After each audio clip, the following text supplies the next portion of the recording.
ଦୁଃଖରେ ନୋହିବ କାତର। ଐତିହାସିକ ଲୋମ ହର୍ଷଣକାରୀ ମହାଭାରତ ଯୁଦ୍ଧ ଶେଷ ହେଲା। ଭଗବାନ ଶ୍ରୀକୃଷ୍ଣ ଦ୍ୱାରିକାକୁ ଯିବା ପାଇଁ ବାହାରିଲେ। ତା ପୂର୍ବରୁ କୁନ୍ତୀଙ୍କ ନିକଟକୁ ଯାଇ ପଚାରିଲେ, ମା, ବର୍ତ୍ତମାନ ମୁଁ ଆପଣମାନଙ୍କ ପାଇଁ କ'ଣ ସେବା କରିପାରେ? କୁନ୍ତୀ କହିଲେ, ଭଗବାନ, ଆପଣ ଯଦି ଦୟା କରିବାକୁ ଚାହାନ୍ତି ତେବେ ଏପରି ଆଶୀର୍ବାଦ କରନ୍ତୁ ଯାହା ଫଳରେ ଆମ ଉପରେ ବରାବର ଆପଦ ବିପଦ ଦୁଃଖ କଷ୍ଟ ସବୁବେଳେ ଲାଗି ରହିଥିବ। କୁନ୍ତୀଙ୍କ କଥାର ମର୍ମ ଶ୍ରୀକୃଷ୍ଣ ବୁଝିପାରିଲେ ନାହିଁ। ବାଧ୍ୟ ହୋଇ ପଚାରିଲେ, ଏପରି କହିବାର କାରଣ କ'ଣ ମା? ମୁଁ ମୋଟେ ବୁଝିପାରିଲି ନାହିଁ। କୁନ୍ତୀ ବୁଝାଇ ଦେଲେ, ଯେତେବେଳେ ଆମେ ବାଧା ବିଘ୍ନର ସମ୍ମୁଖୀନ ହୋଇଛୁ ସେତେବେଳେ ଆପଦ ବିପଦର ଝଡ଼ଝଞ୍ଜା ଆମ ଉପରେ ବୋହି ଯାଇଛି। ସେତେବେଳେ ଆପଣ ବାଧ୍ୟ ହୋଇ ଆମ ନିକଟରେ ଆସି ଉପସ୍ଥିତ ହୋଇଛନ୍ତି। ଆପଣଙ୍କୁ ଦର୍ଶନ କରିବାର ଅବକାଶ ଆମ୍ଭେମାନେ ପାଇପାରିଛୁ।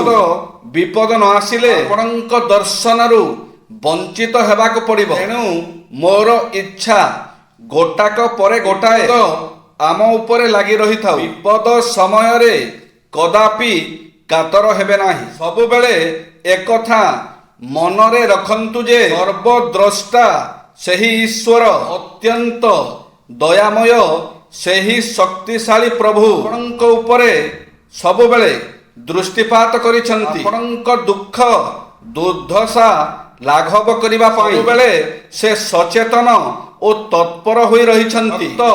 ଭୀମ ଭୋଇ ଲେଖିଛନ୍ତି, ପ୍ରାଣୀଙ୍କ ଆରତ ଦୁଃଖ ଅପ୍ରମିତ ଦେଖୁ ଦେଖୁ କେବା ସହୁ, ମୋ ଜୀବନ ପଛେ ନର୍କେ ପଡ଼ିଥାଉ ଜଗତ ଉଦ୍ଧାର ହଉ।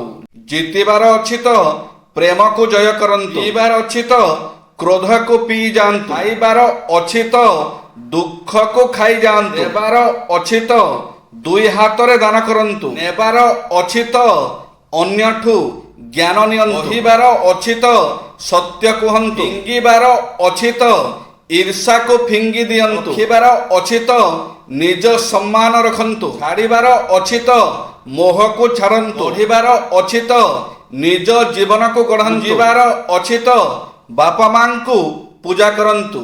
ଈଶ୍ୱରଙ୍କ ପାଖରେ ନିଜକୁ ସମର୍ପଣ କରିବା ଦ୍ୱାରା କ'ଣ ମିଳେ? ବ୍ୟକ୍ତିର ସର୍ବକାର୍ଯ୍ୟ ସିଦ୍ଧି ହୋଇଥାଏ, ବ୍ୟକ୍ତିର ମନକୁ ଶାନ୍ତି ମିଳେ, ବ୍ୟକ୍ତିର ଅଭୀଷ୍ଟ ସିଦ୍ଧ ହୁଏ, ବ୍ୟକ୍ତିର ସର୍ବମଙ୍ଗଳ ହୁଏ, ବ୍ୟକ୍ତି ସଦାଚାରୀ ହୁଏ। ଲେଖିବାରେ ଭୁଲ ପେନ୍ କରିପାରେ କିନ୍ତୁ ପେନସିଲ ନୁହେଁ।